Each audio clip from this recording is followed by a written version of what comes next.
नमस्कार रसिक हो. मी सौ विजयालक्ष्मी विजय देवगोजी लांजा. मी राहते ते माझे कोकणातील घर 8 गुंठ्यात उभे आहे आणि त्या 8 गुंठ्यात मी जपलेला अनुभवलेला निसर्ग आज मी तुमच्यासमोर उलगडत आहे. तो पक्षी जगत, प्राणी जगत, फूल जगत व सर्पजीवन या ललित लेखनातून. या ललित लेखनाचा ऑडिओ करताना मनाला एक विलक्षण समाधान व आनंद वाटतो आहे. या माझ्या आनंदात आपण रसिक मंडळी सामील व्हाल ना? माझ्या पहिल्या लेखाचं नाव आहे पक्षी जग. सुरुवातीला घर बांधण्यासाठी घेतलेली जमीन ही शेतजमीन होती. आम्ही घर बांधून राहायला आलो आणि याचं रूपांतर एका मिनी जंगलात झाल्यासारखं झालं. त्यावेळी मला कुणी सांगितलं नाही, हाकाटी केली नाही, एकतरी झाड लावा म्हणून किंवा पर्यावरण जगवा म्हणून. पण मुळातच झाडांची अतिशय आवड म्हणून झाडे लावीतच सुटले. प्रत्येक प्रकारचं झाड आपल्याकडे हवंच असं वाटायचं. आणि मग पावसाच्या सुरुवातीस कुठून झाडं आणून, विकत आणून, रस्त्यावरची रोपं आणून सगळी लावून टाकली. आणि दिवाळी संपली की पाठीमागच्या टाकीतून कळशीने कमरेवर कळशा घेऊन प्रत्येक झाड शिंपत राहिले. अजूनही शिंपतेच म्हणा.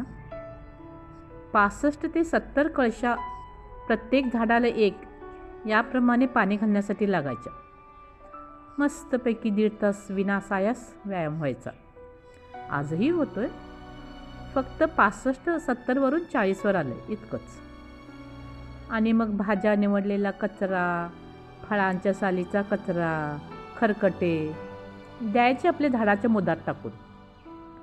परिणामी झाडाने मला माझ्या कष्टाचं फळ दिलं आणि आज ती ताडमाड वाढली. छोटंसं जंगलच झालंय म्हणा ना घराभोवती. आत अंधार पडतोय. मग मुलं कुरकुरतात, म्हणतात, आई आपण जंगलातच राहतो असं वाटतं बघ. बघ ना घरात किती अंधार होतोय. झाडं कमी कर जरा. मी आपली कानाडोळा करते, कारण या झाडांमुळेच तर माझ्या घराभोवती एक पक्षी जगत तयार झालं आहे. या पक्ष्यांच्या, झाडांच्या सहवासात निशब्द शांततेचं जीवन जगण्यातला आनंद या सिमेंटच्या जंगलात राहणाऱ्या माझ्या मुलांना कुठून मिळणार? पहाट होते तीच वेळी पाखरांच्या मंजूळ आवाजाने. वेगळा कृत्रिम पक्ष्यांच्या आवाजाचा अलार्म लावण्याची गरजच लागत नाही. 5 वाजायला आलेले असतात. बाहेर अंधुक प्रकाश असतोय आणि एकदम किलबिल अशी लगबग जाणवून डोळे उघडतात. आणि मग अंथरुणावर पडून ती किलबिल ऐकण्यात एक विलक्षण आनंद वाटतो. वेगवेगळे आवाज वाढत जातात आणि मग त्या आवाजातून आपल्या मनातले शब्द घालून ह्या पक्ष्यांची भाषा तयार करण्याच्या खेळात मन गुंगून जातं. लहानपण आठवून जातं. रेल्वेचा खडखडाट आठवतो. त्या चाकांच्या खडखडाटात जसं गाणं ऐकवलं जातं ते म्हणजे कशासाठी, पोटासाठी, खंडाळ्याच्या घाटासाठी. ते वेग पकडण्याच्या लईपर्यंत जणू रेल्वे हळूहळू धावता पळतेच आहे असे वाटायचे. आणि बाळपणी मग पहाटे जेव्हा आई दळायची त्यावेळेची आठवण यायची. पहाटे आपली आई आपल्या शेजारी नाही हे सहन व्हायचं नाही. मग उठून बसायचं. मग पहाटे तर ती दळण दळत असायची. मग जायचं आपलं तिच्या जवळ आणि तिच्या मांडीवर डोकं ठेवून झोपायचं. मग आईच्या त्या लईत हलणाऱ्या मांडीच्या जोजावण्यात एक मस्त गुंगी चढायची. त्याच गुंगीत पडून राहायचं आणि मग त्या जात्याच्या घरघराटात स्वतःचे शब्द अडकवायचे. घर घर, वर पर असे काहीसा तसाच आनंद या पक्ष्यांच्या किलबिलाटात मिळतो. एक जण ओरडतो, गिजबिज चले जाओ. हे माझे शब्द हां. तेव्हा गांधीजी डोळ्यासमोर येतात. दुसरा हळूच साथ घालतो, होशियार की गस्तीचा नेपाळी बाबू दिसतो. मध्येच क्राव अशी एका कावळ्याची उपस्थितीही जाणवतेच. चकचक चकचक करीत एखादी खारुताईही ओरडून जाते. पिटू पिटू असा चुटक्यासारखा आवाज काढणारा अज्ञात पक्षी आवाज काढतो. मध्येच रातकिड्यांची किरकिर आवाज गर्दी. सावजी सावजी म्हणत कोणतं तरी पाखरू साद घालतं. ट्विट ट्विट असंही कुणीतरी ट्विट करत राहतं. तर कोड्रॉक कोड्रॉक म्हणत आपली हजेरी लावत एक पाखरू येतं. दूरवरून किटकिरक्याव म्हणत हळूहळू एक पक्षी जवळ येत असल्याचं जाणवतं. अगदी हृदयापासून काढल्यासारखी हळूवार ताण घेणारी शीळ वाजवत कुणी पाखरू पंख फडफडवत फांदीवरून जाताना जाणवतं. ही सारी पाखरांची प्रजा माझ्या नजरेस पडत नाही. खारुताई, कावळा, चिमणी यांच्याशिवाय ज्यांचे आवाज ओळखता येत नाहीत ते पक्षी दिसतही नाहीत. फक्त काळजानं पहाटे या पक्ष्यांचं किलबिलाटाचं जग जवळजवळ अर्धा पाऊण तास तरी रोज अनुभवते आणि मग उठून दैनंदिनी सुरू करते. जांभूळ, आंबा, पोफळी, नारळी, चिक्कू, रामफळ, फणस, कोकम याशिवाय काजू, केळी, पपई, पेरू अशी फळझाडं आहेत. शिवाय शेवगा, दालचिनी, एरंड, अडुळसा, तुळस, कडुलिंब, कागदी लिंबू इत्यादी औषधी वर्गातील झाडंही माझ्या घराच्या आवारात वास करत आहेत. आणि मग त्या फळांच्या मोसमामध्ये वेगवेगळे पक्षी आपला डेरा टाकतात. बाजारातून पपई आणला की बिया अशाच फेकून देते केळीच्या मुदात किंवा कपडे भांडी धुवायच्या जागी की असंख्य रोपं उगवतात. त्यातील 4-5 चांगली जगली की उपटून दुसरीकडे लावायची. यामुळे पपईची खूप झाडं लागती झालेली आहेत. पपई लागून त्यांची माळ लोंबू लागली की कसा वास लागतो धनेश पक्ष्यांना काय माहीत. दुपारच्या निवांत वेळी पंख फडफड करीत पपईच्या झाडावर येतात, बसतात, मान वाकडी कर करून पिकाला आलेल्या पपईवर टोच मारणार, मग कोरून खात बसणार. जोडीच आहे ती. आमची चाहूल लागली की शेवग्याचा शेंडा गाठणार आणि आम्हाला मात्र पपईचा आतील पिवळा भाग व काळ्या बियाच फक्त दिसणार. आम्ही मग थोडे पपई काढून उरलेले त्यांच्यासाठी ठेवून देतो. बागेत चिकूची 2 झाडे आहेत. खारुताईंचं हे अतिशय प्रिय. त्यामुळे चिक्कू लागले की बागेतील त्यांची चिकचिक वाढते. इथून तिथून सर धावपळ सुरू होते. मग आम्ही एक झाड खास त्यांच्यासाठीच राखीव ठेवलं आहे. त्याचे चिकू आम्ही काढतच नाही हो. लालगराच्या पेरूच्या झाडाकडे आमचे तसे दुर्लक्षच होते.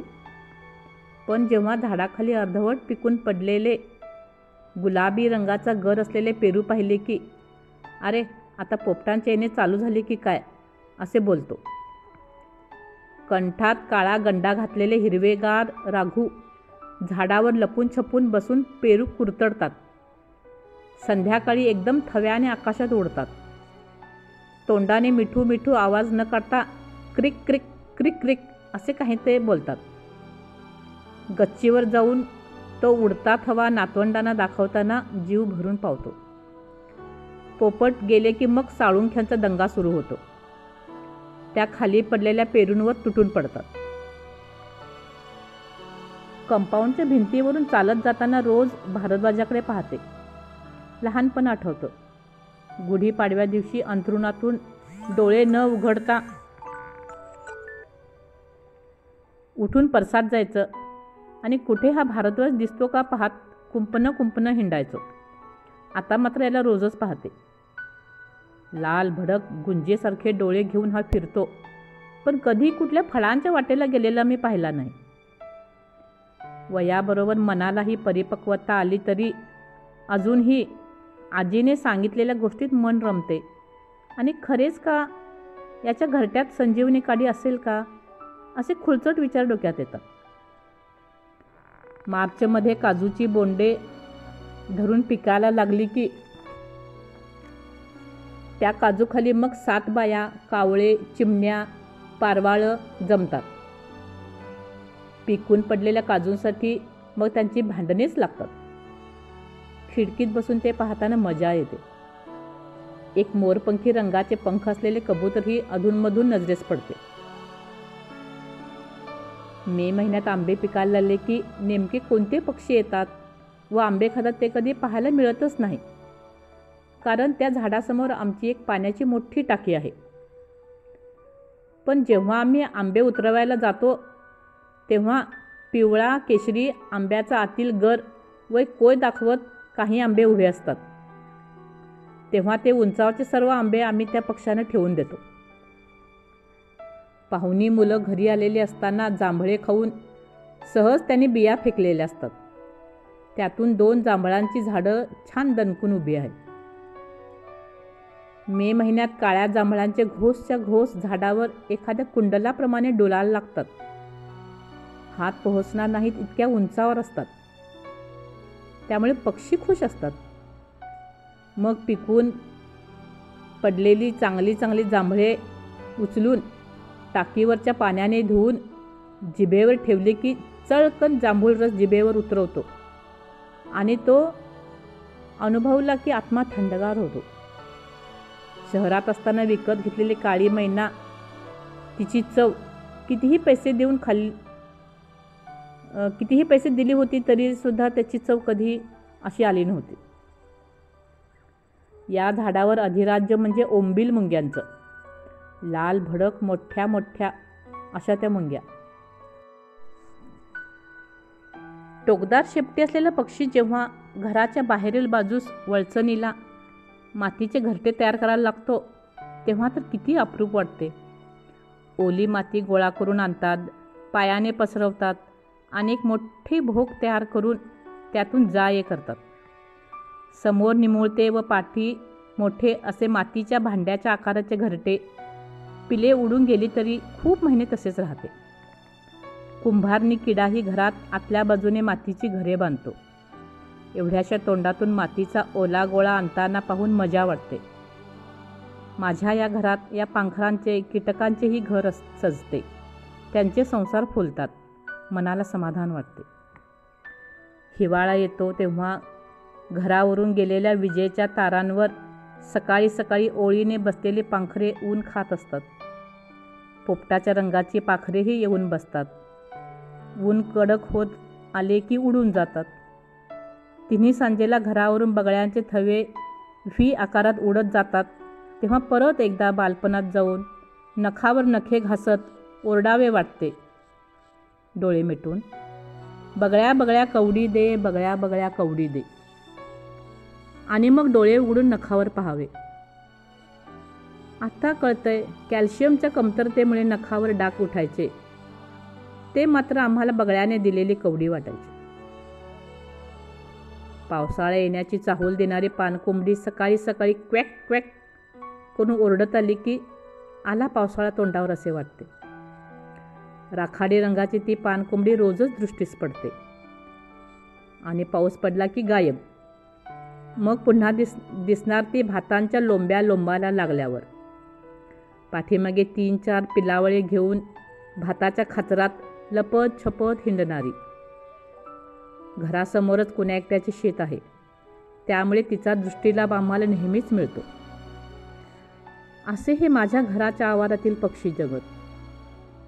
आमच्या गच्चीवरच्या घरात राहणाऱ्या झूलॉजीच्या प्रोफेसरांनी जेव्हा त्यांचे ऑडिट केले 1 वर्षाचे तर त्यांना 3ही ऋतूत मिळून 48 जातींचे पक्षी आढळले.